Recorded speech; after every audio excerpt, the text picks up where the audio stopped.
Hai guys, perkenalkan nama aku Christian Rizky Abdulman Raja dari Universitas Erlangga dengan NIM 111. Di sini aku ditugasin sama dosenku untuk mereview soal perkembangan AI dan CGI dan dampaknya di sinema Indonesia apa aja sih? Karena seperti yang kita tahu ya, AI atau Artificial Intelligence itu sudah sangat-sangat populer belakangan ini. Jadi banyak banget yang bahas, apalagi kalau misalnya kita lihat di TikTok, banyak banget nih produksi-produksi, apalagi tugas-tugas nih kayak skripsi dan lain-lain, banyak banget yang ngomongin soal AI. Banyak banget yang manfaatin AI juga. Nah, kalau di perfilman apalagi di sinema Indonesia, apakah AI juga digunakan sedemikian rupa seringnya atau sebenarnya AI ini digunakan hanya untuk dimanfaatkan kepentingan-kepentingan beberapanya aja sehingga tidak mempengaruhi faktor-faktor yang krusial dalam film. Seperti contohnya nih, apakah naskah dalam film itu dibuat oleh AI atau bisa nggak sih AI itu menggantikan aktor? Kita akan bahas tuntas di sini seputar AI dan juga CGI tentunya. Kalau misalnya ngomongin CGI, kita mungkin udah terlalu sering ya, sampai mungkin aku dari kecil itu udah sering banget dengar soal CGI. CGI ini merupakan salah satu teknologi yang memungkinkan editor untuk membuat visual yang mungkin kalau misalnya kita pakai kejadian nyata, kita pakai properti-properti yang nyata akan sangat mahal biayanya, tapi dengan CGI akan lebih murah. Jadi kita akan bahas soal AI dan CGI. Pertama kali, supaya lebih kenal AI dan CGI tentunya, kita akan ke sejarah penggunaan AI di dunia perfilman. Kita mulai dari AI dulu ya teman-teman. Pertama kali AI dicetuskan atau AI dibahas atau dibuat gagasan utamanya adalah pada tahun 1956, yaitu pada saat konferensi Dartmouth. Di situ para ilmuwan berdiskusi nih seputar robot yang bisa berpikir seperti manusia. Nah, dari awal ya teman-teman, Artificial Intelligence pokok utama dan juga gagasan utamanya adalah robot yang berpikiran seperti manusia. Jadi memang AI itu difungsikan supaya berpikir, punya pemikiran yang sama seperti manusia. Lalu di perfilman sendiri pertama kali digunakan pada tahun 80-an dan juga 90-an, yaitu untuk analisis data aja teman-teman. Jadi nggak sampai nih buat naskah film dan juga membuat film ataupun ngedit film. Jadi pada tahun 80-an 90-an AI ini digunakan untuk kira-kira analisis data penonton gimana ya? Kalau misalnya aku buat film kayak gini, kira-kira penonton sukanya yang kayak gimana? Lebih kayak gitu.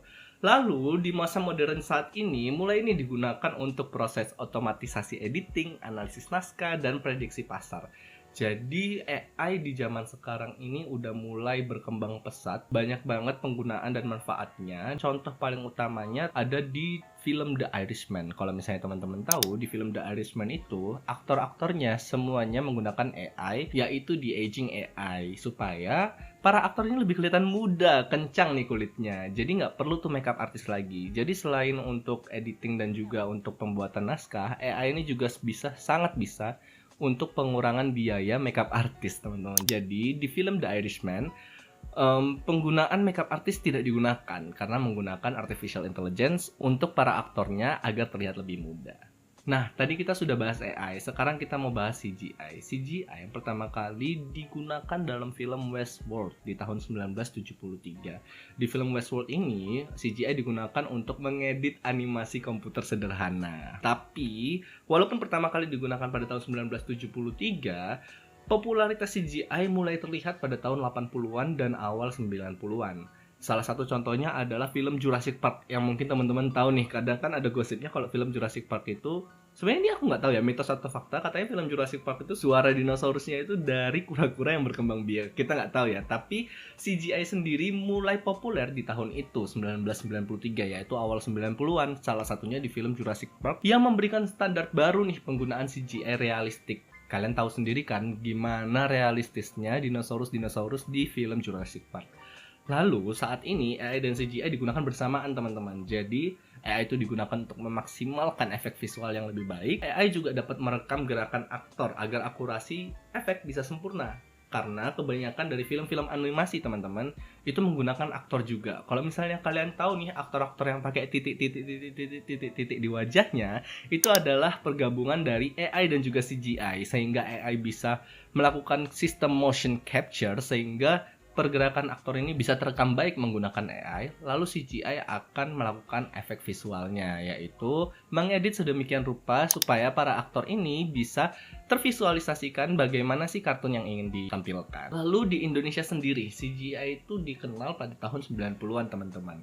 Petualangan Sherina menjadi salah satu film yang pertama kali menggunakan CGI dalam produksinya. Jadi walaupun dikenal secara global, Indonesia juga nggak mau ketinggalan teman-teman. Dikenal secara global pada tahun 80-an dan 90-an, CGI ini langsung dipakai nih sama Indonesia di tahun 2000-an pada film Petualangan Sherina.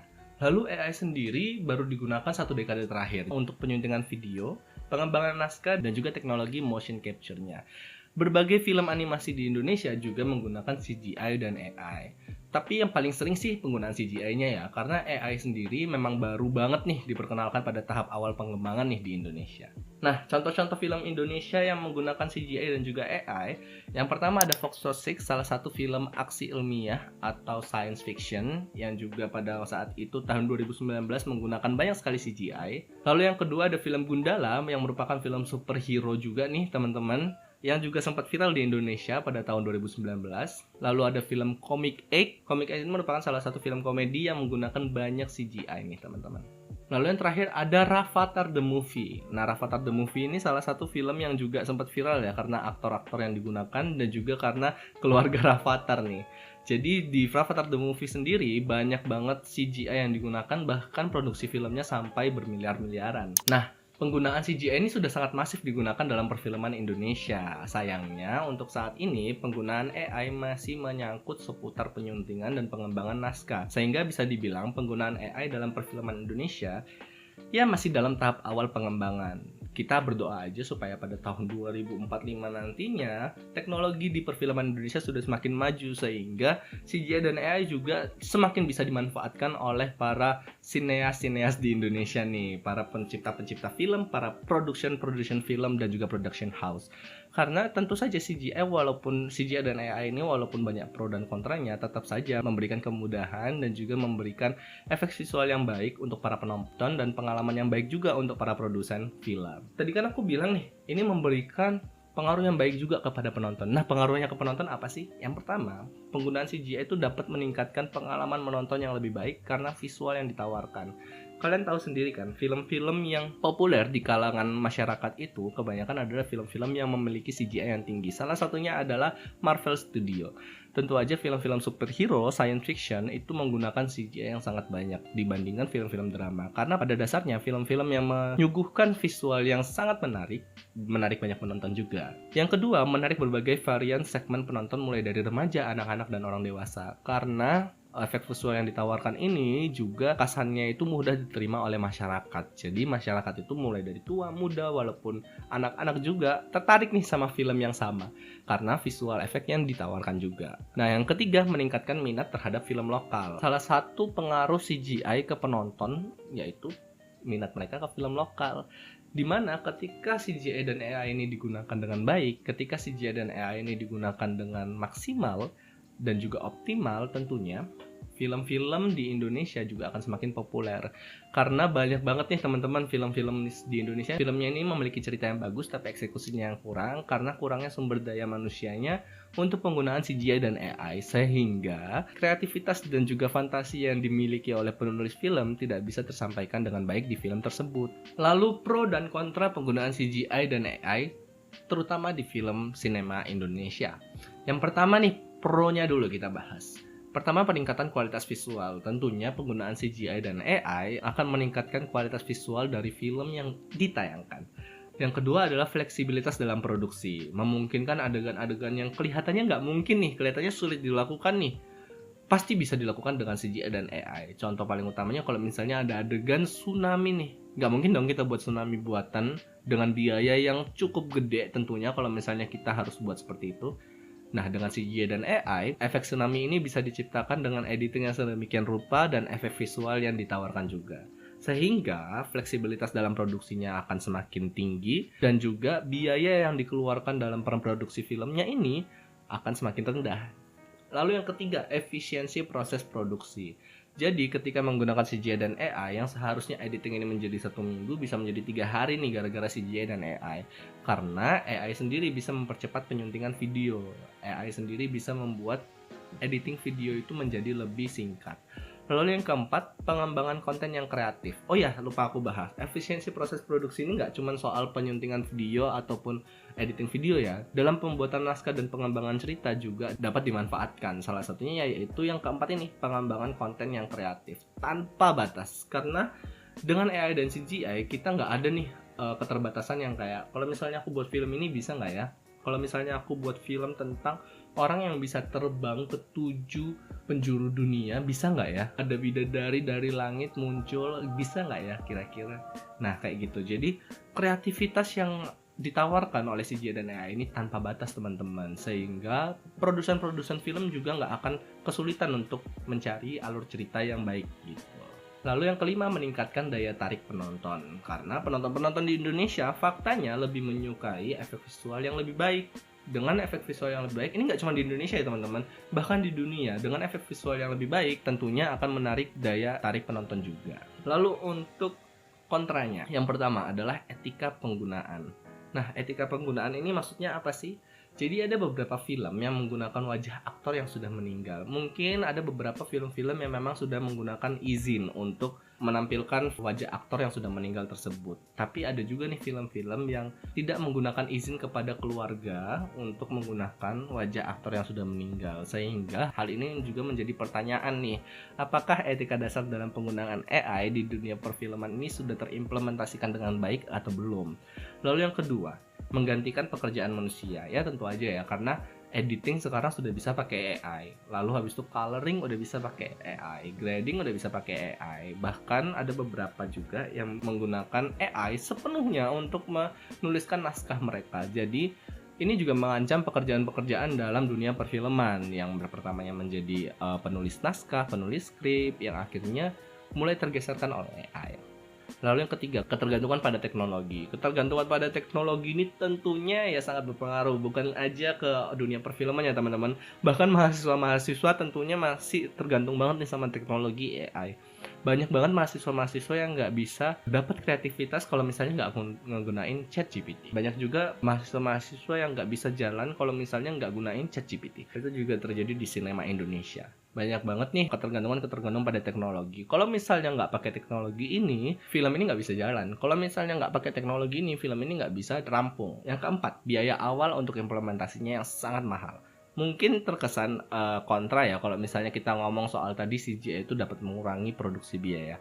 Memang benar, dalam produksinya CGI dan AI ini bisa mengurangi biaya sehingga biaya yang seharusnya besar bisa diperkecil dengan CGI dan AI.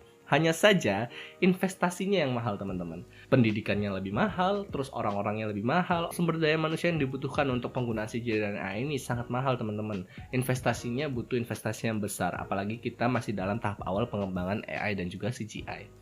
Lalu yang kelima, kualitas cerita kadang diabaikan teman-teman karena terlalu fokus dengan visual efek yang ingin diberikan. Jadi banyak banget film-film di Indonesia yang AI-nya bagus, CGI-nya bagus, visualnya bagus, tapi ceritanya nggak tahu mau dibawa kemana. Mitos atau fakta? Aktor bisa nggak sih digantikan oleh AI? Nah, ini sangat berhubungan ya teman-teman soal etika penggunaan AI tadi. Regulasi Surat Edaran Kementerian Komunikasi dan Informatika Nomor 9 Tahun 2023 itu mengucapkan tentang pedoman etika penggunaan AI. Etika penggunaan AI ini juga mencakup nilai-nilai seperti inklusivitas, keamanan, dan perlindungan data pribadi. Jadi, penggunaan AI untuk menggantikan aktor itu ada regulasinya teman-teman, ada etikanya. Hanya saja etika ini tidak diatur dalam perundang-undangan. Hal ini hanya diatur oleh Surat Edaran Kementerian Komunikasi aja. Kita doakan aja supaya regulasi dari penggunaan AI di dunia perfilman ini supaya bisa segera dirampungkan, supaya penggunaan AI juga memiliki arahan, memiliki pedoman, jadi nggak terlalu melanggar norma dan juga etika. Nah, apakah bisa menggantikan aktor? Nyatanya teman-teman, banyak sekali film-film di Indonesia ini bergantung pada aktornya. Banyak sekali film-film yang populer itu karena aktornya yang populer. Itu karena aktor yang bermainnya ini. Contoh paling gampangnya adalah ketika aku ditanyain, ayo nonton film ini yuk. Aku pasti tanya, yang main siapa? Yang main ini. Oh oke, baik. Aku nonton gitu. Jadi banyak banget ketertarikan film di Indonesia ini bergantung sama aktornya, sehingga pertanyaan aktor bisa digantikan oleh AI itu masih bisa sangat dipertanyakan lagi dan juga dianalisis ulang. Karena tentu aja tanpa aktor yang mumpuni juga, tanpa aktor yang memanusiakan manusia juga, ya film ini nggak akan bisa jalan, film ini nggak akan bisa populer. Jadi aktor bisa digantikan oleh AI menurutku masih mitos ya teman-teman untuk saat ini. Karena ya aktor sendiri adalah yang membuat film tersebut menjadi manusiawi. Aktor sendiri yang membuat film tersebut menjadi punya rasa. Tanpa adanya itu, dengan menggunakan AI, rasa itu akan semakin hilang. Karena manusia itu pada dasarnya ya manusia, punya rasa. Kita kan dari awal sudah ngomong nih, AI itu apa sih? Robot yang memiliki pemikiran seperti manusia, bukan rasa seperti manusia. Jadi tanpa rasa yang dibawakan, ya film ini nggak akan bisa berjalan. Nah, kesimpulannya teman-teman, AI dan juga CGI merupakan salah satu teknologi yang baik banget buat sinema di Indonesia. Merupakan salah satu teknologi yang sangat-sangat membantu perfilman Indonesia. Bahkan kita bisa go internasional dengan bantuan CGI dan juga AI yang mumpuni. Dengan bantuan CGI yang bagus, AI yang bagus, visual efek yang bagus, tentu aja film kita akan semakin terkenal di kancah internasional dan juga dunia. Tapi tetap diingat teman-teman, ada beberapa etika yang harus dipatuhi dalam penggunaan AI dan CGI. Kita nggak bisa nih semena-mena untuk mengambil muka aktor yang terkenal, mengambil muka aktor yang nggak bisa kita sewa karena dia terlalu mahal. Kita nggak bisa tiba-tiba ngambil itu dari AI karena ada etika penggunaan artificial intelligence dan juga CGI dalam regulasi Indonesia. Jadi tetap diingat teman-teman, CGI dan AI itu bagus kalau misalnya mengikuti pedoman etika dan regulasi di Indonesia. Oke, cukup itu aja pembahasanku seputar CGI dan juga AI dalam sinema Indonesia. Aku harap video ini dapat membantu kalian semua, dapat menjadikan tempat diskusi buat kita semua tentang CGI dan AI di Indonesia. Apakah CGI dan AI ini baik apa enggak sih menurut kalian? Coba langsung tulis aja di kolom komentar. Kita diskusi bareng di dalam kolom komentar nanti. Thank you!